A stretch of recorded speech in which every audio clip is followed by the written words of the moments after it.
Hello दोस्तों, कैसे हैं आप सब लोग। मैं पंकज आपका स्वागत करता हूं मेरे चैनल अभ्यास में।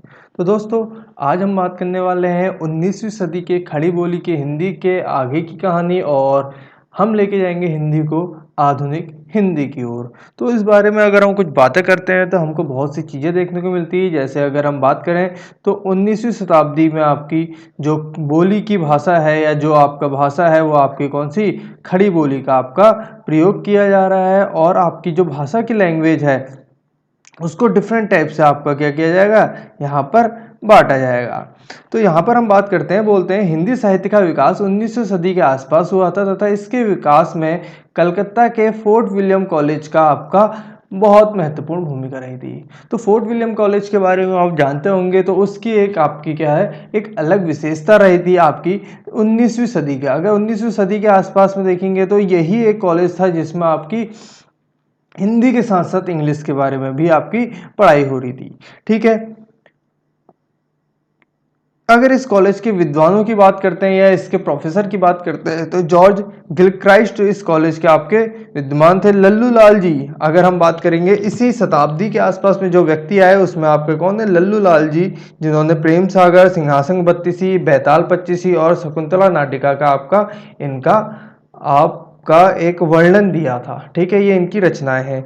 इसके अलावा मुंशी सदासुख लाल जी बहुत बार पेपर में आते हैं, तो इनका आपका क्या है, सुख सागर करके इन्होंने अपनी रचनाओं का वर्णन किया। इसके अलावा सदल मिश्र जी, नासिकेतोष्पायन आपका इनकी क्या है, रचना का नाम है। मुंशी इंसा अली खां, ये बहुत इंपॉर्टेंट है हिंदी के लिए उत्तराखंड के एग्जामों में, तो इनको आप कभी नहीं भूल सकते, इनका नाम याद रखिएगा, मुंशी इंसा अली खां। इनकी जो रचना है वो कौन सी है, रानी केतकी की कहानी। ये बहुत बार पेपरों में आया है, बहुत ज़्यादा बार, ऐसा नहीं है कि एक बार दो बार, ये हद से ज़्यादा बार आपका क्या है, पेपरों में आया है, तो इसको आप नहीं भूल सकते। इंसा अली खां आपका, या इंसा अल्लाह खां, इनकी जो रचना है वो कौन सी है, रानी केतकी की कहानी। यहाँ पर आप देख ही रहे हैं इनकी रचना का नाम दे रखा है, बहुत सी चीजें आपको क्या है रसायन में दे रखी है। अगर हम बात करते हैं 19वीं सदी के आसपास के जो पत्र हैं, पत्रों के बारे में बात करते हैं, तो बंगाल के राजा राममोहन राय ने 1815 में वेदांत सूत्र का आपका हिंदी में अनुवाद किया था। किसका, वेदांत सूत्र का 1815 के आसपास में इसका हिंदी में अनुवाद किया था। इसके अलावा बंगदूत 9 मई सन 1829 को राजा राममोहन राय ने इसको हिंदी में किया था। बनारस अखबार शिव प्रसाद सितारे हिंद ने 1845 में किया था। 1826 में कानपुर के पंडित जुगल किशोर द्वारा हिंदी का पहला पत्र, अगर हम बात करेंगे हिंदी का पहला पत्र तो कौन सा है, उद्दंड मार्तंड। ये आपका पेपर में आएगा, देखिए आपको यहाँ पर दे भी रखा है उद्दंड मार्तंड। ठीक है, जो कि आपका कलकत्ता से आया था। किसने किया था, तो जुगल किशोर आपका, उनके द्वारा इसकी रचना की गई थी। इसके अलावा सुधाकर तारामोहन मिश्र द्वारा 1850 में, और बुद्धि प्रकाश द्वारा, बुद्धि प्रकाश जो आपका पत्र का नाम है, मुंशी सदासुख लाल द्वारा 1852 में आपके प्रकाशित हुए। तो ये कुछ ऐसी चीजें हैं जिनको आपको क्या करना है, कंटिन्यूअस याद रखना है। ये आपके एग्जाम के लिए इंपॉर्टेंट पॉइंट बन जाएंगे। इसके बाद बात करते हैं जो आधुनिक काल में हमारा जो समय काल आया, समय काल में आपके कौन कौन से युग आए। देखिए, मैं आपसे बहुत सी चीज़ें बात कर चुका हूँ, आपका आदिकाल, फिर उसके बाद मध्यकाल और फिर आधुनिक काल। तो आदिकाल और मध्यकाल में हमने बहुत सी चीज़ों को पढ़ लिया है। अब हम पढ़ रहे हैं कौन सा, आधुनिक काल। जब हम आधुनिक काल पढ़ेंगे तो आधुनिक काल में जो हमारा सबसे पहला युग आया था वो कौन सा आया था, भारतेंदु युग। उसमें अगर हम टाइम पीरियड देखेंगे तो 1850 के बाद से हमारा 1900 तक आपका भारतेंदु युग था। तो भारतेंदु युग को एक नाम दिया गया है, देखिए यहाँ पर दे रखा है पुनर्जागरण का युग। इसका एक नाम है, उस युग का नाम क्या है, पुनर्जागरण का युग आपका भारतेंदु युग को कहा जाता है। तकरीबन 1850 से 1900 के बीच में आपको लिया जाएगा। यहाँ पर दे रखा है भारतेंदु युग का नामकरण भारतेंदु हरिश्चंद्र के नाम पर आपका किया गया था। तो भारतेंदु हरिश्चंद्र के नाम पर इसका नामकरण किया गया था। भारतेंदु हरिश्चंद्र को हिंदी साहित्य के आधुनिक कवि का प्रतिनिधि माना जाता है। ये पेपर में वो क्वेश्चन आ रखा है, बहुत इंपॉर्टेंट क्वेश्चन है कि भारतेंदु हरिश्चंद्र को क्या कहा जाता है, तो हिंदी साहित्य में आधुनिक युग का आपका क्या कहा जाता है, प्रतिनिधि कहा जाता है।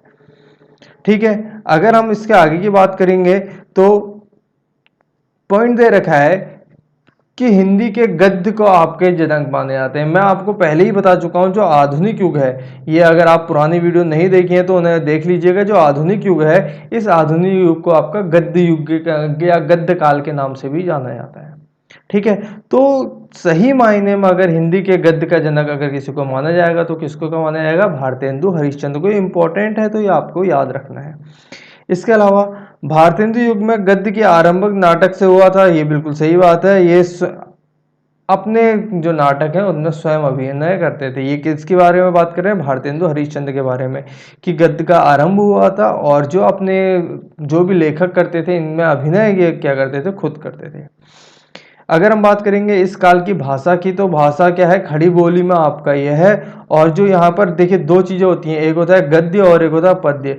तो यहाँ पर जो पद्य है वो आपका ब्रज भाषा में है। ठीक है, जो गद्य है वो आपकी कौन सी भाषा में है? खड़ी बोली में। और जो पद्य है वो आपकी कौन सी भाषा में है?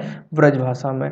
इंपॉर्टेंट चीजें हैं, देखिए ये पेपर में छोड़ नहीं सकते हम इन चीजों को, तो ये इंपॉर्टेंट रहेगी, इनको आपको याद करना पड़ेगा।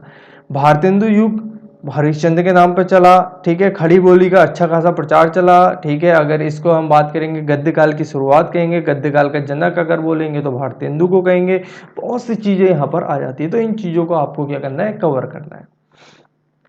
इसके अलावा बात करते हैं भारतेंदु युग में स्त्री शिक्षा, विधवाओं की दुर्दशा हुआ और छुआछूत आदि के सहानुभूति की आप पर कविताएं लिखी गई हैं। तो पूरी की पूरी बात कर रखी जो उस समय की आपकी स्थिति थी, जैसी आपकी स्थिति थी तो उसके बारे में आपका उस समय का बात किया गया है। अगर हम बात करते हैं भारतेंदु युग के रचनाओं के बारे में, अगर भारतेंदु युग की रचनाओं के बारे में बात करते हैं तो सबसे पहले अगर रचना की बात करेंगे तो स्वयं आपका भारतेंदु हरिश्चंद्र के बारे में बात करेंगे। उसके बाद हम किसी और पर बात करेंगे। ठीक है, अगर हम बात करेंगे इसकी रचनाओं में तो सबसे पहले आपके कौन आएंगे? भारतेंदु हरिश्चंद्र। और इनके जो नाटक हैं, अनुदित नाटक, वो कौन से हैं? विद्या सुंदर, रजावली, धनपत विजय, पाखंड विडंबना, मुद्रा राक्षस जो बहुत इंपॉर्टेंट रहेगी, और कपूर मंजरी। ठीक है, तो मुद्रा राक्षस इंपॉर्टेंट है, कपूर मंजरी आपकी इंपॉर्टेंट रहेगी, और आकर पाखंड विडंबना आपकी इंपॉर्टेंट रहेगी। पाखंड विडंबना इंपॉर्टेंट रहेगी, ये याद कर लीजिएगा। उत्तराखंड हो या आपके किसी भी स्टेट का एग्जाम हो, वहां पर आपका ये क्वेश्चन आएगा ही आएगा। अगर हम बात करते हैं इनके मौलिक नाटकों की, तो इनके मौलिक नाटकों में देखने को मिलेगा आपका किसको? कुछ खास खास आपके नाटक इसमें आ जाएंगे, जैसे कि वैदिक हिंसा न भवती, भारत दुर्दशा, अंधेर नगरी, नील देवी, ऐतिहासिक नाटक है नील देवी, ये आप देख सकते हैं। सत्य हरिश्चंद्र और सती प्रताप आपका ये जो इनका अधूरा नाटक है, अगर पेपर में आ जाएगा कि भारतेंदु हरिश्चंद्र का अधूरा नाटक कौन सा है, तो कौन सा है? सती प्रताप इनका आपका क्या है? अधूरा नाटक है। ठीक है, तो ये इंपॉर्टेंट चीजें रहेंगी जो लगातार आपको पेपर में दिखने को। ठीक है, आपको साइड स्क्रीन में सारी की सारी चीजें क्या है? दिख रही होंगी, आप वहां पर से इसको देख सकते हैं। इसके बाद अगर हम बात करते हैं भारतेंदु युग के उपन्यासों की, तो यहाँ पर फिर हमको बहुत सी खास चीजें मिलेंगी, आपको यहाँ के उपन्यास मिलेंगे। ठीक है, तो उपन्यास भारतेंदु युग में आपके कौन से? हम्मीर छठ, सुलोचना, सीतावली और सावित्री चरित्र आपके क्या है? इनके उपन्यास हैं। काव्य कृतियों के बारे में बात करेंगे तो प्रेम माधुरी, प्रेम तरंग, प्रेम पलाप, वर्षा विनोद और फूलों का गुच्छा। जो फूलों का गुच्छा है बहुत बार पेपर में पूछा गया है, जो फूलों का गुच्छा है इसकी एक्चुअल लैंग्वेज क्या थी, एक्चुअल भाषा क्या थी? तो फूलों का गुच्छा आपके क्या है? शुद्ध खड़ी बोली में है। तो यहाँ पर हमने क्या पढ़ दिया? भारतेंदु हरिश्चंद्र के उपन्यास पढ़ दिए, उनकी कृतियां पढ़ दी, उनके नाटकों के बारे में हमने पढ़ दिया है।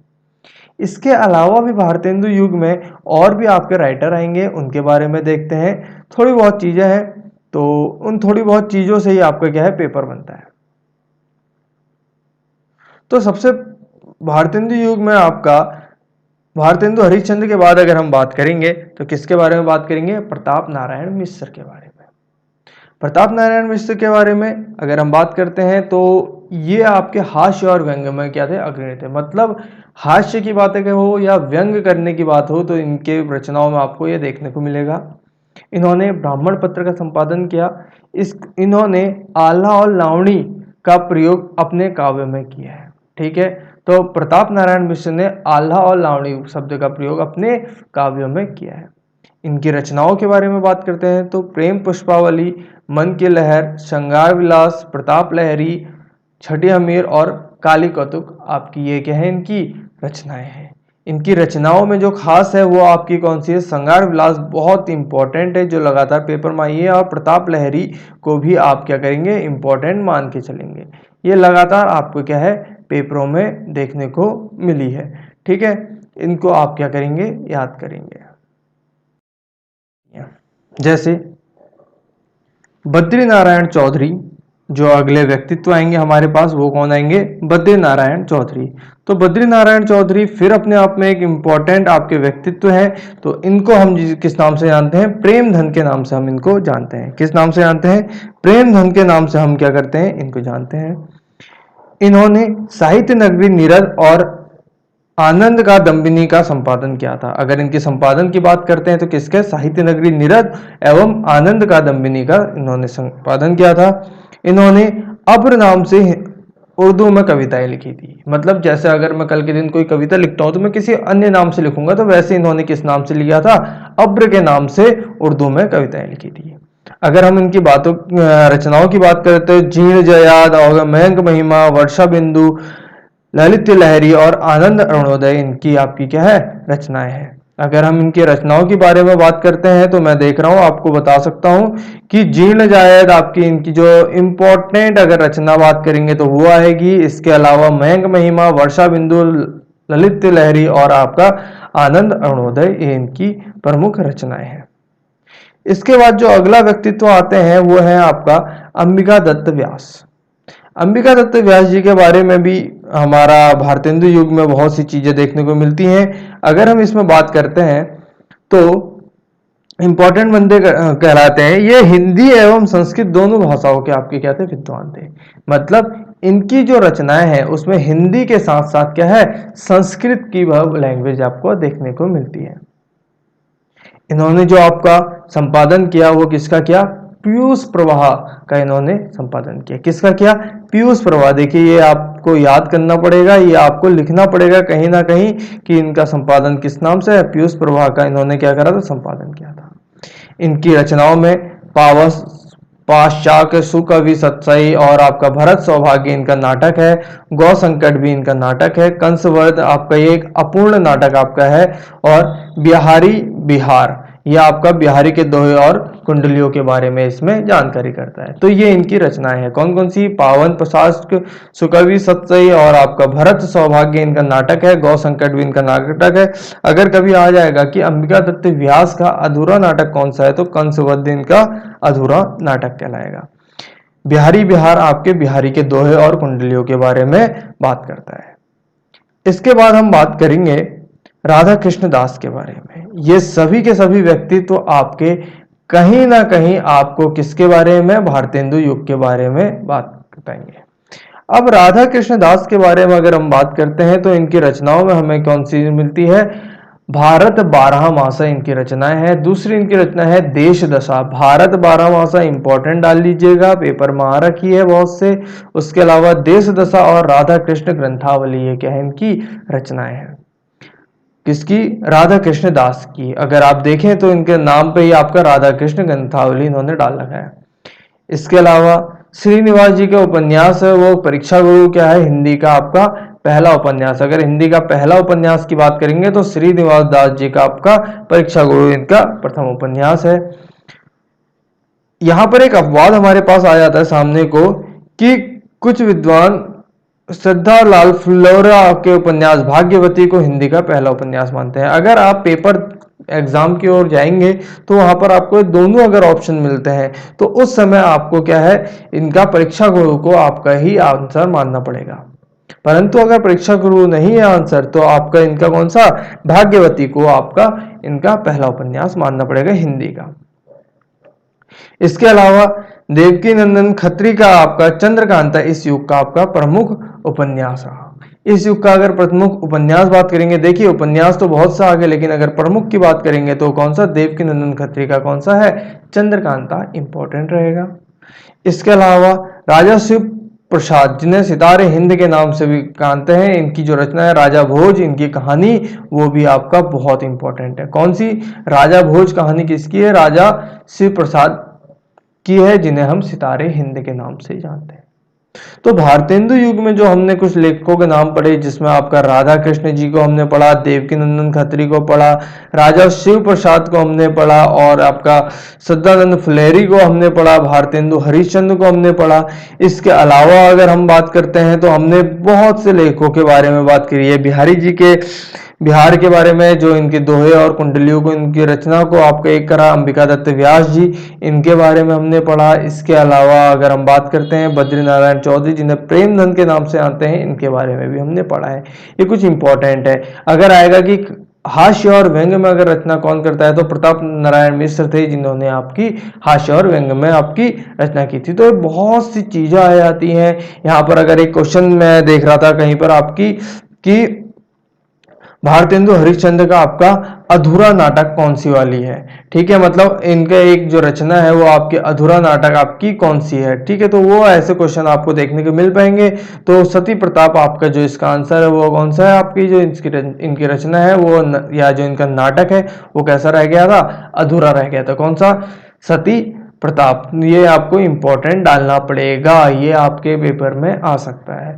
तो आज हम अपनी वीडियो में सिर्फ भारतेंदु युग के बारे में बात करेंगे। जो हम अगले वीडियो में बात करेंगे उसमें हम द्विवेदी युग के बारे में, और उसके बाद फिर आगे के युगों के बारे में, आपका प्रयोगवाद हो गया, आपका प्रगतिवाद हो गया, छायावाद हो गया, और उसके बाद नई कविता युग के बारे में भी हम धीरे धीरे क्या करेंगे? बातें करेंगे। तो आज हम अपनी वीडियो में इतना ही रखते हैं। अगली वीडियो में मिलते हैं एक नए टॉपिक के साथ। तो आज की वीडियो में इतना ही। Thank you so much. Have a nice day.